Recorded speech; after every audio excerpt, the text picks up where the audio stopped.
Ciao ragazzi, in questa playlist iniziamo a parlare di Excel, uno dei software presenti nella suite Microsoft Office. Excel è da sempre il cavallo di battaglia della Microsoft ed è il programma dedicato alla produzione ed alla gestione dei fogli elettronici più utilizzato in assoluto, sia in ambito privato che aziendale.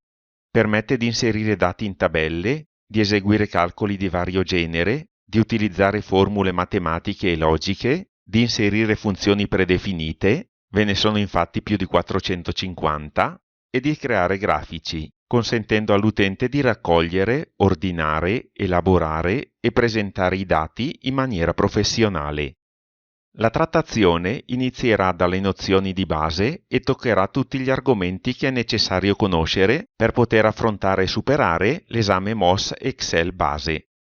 Le lezioni saranno quasi sempre di tipo pratico e le nozioni fornite saranno funzionali al completamento delle attività proposte, solitamente sotto forma di esercizio.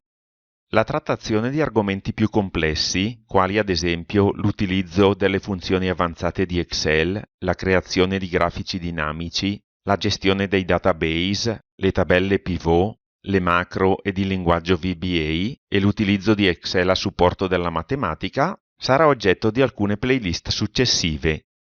Il modo migliore, secondo me, per poter imparare ad utilizzare un software come Excel è quello di provare a svolgere personalmente gli esercizi proposti, senza limitarsi ad ascoltare le spiegazioni.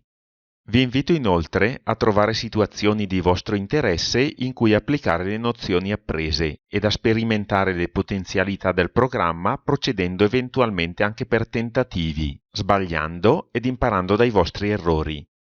Infatti, solamente chi è curioso ed osa sperimentare riesce ad ottenere i maggiori vantaggi dalle potenzialità praticamente illimitate di un software come Excel.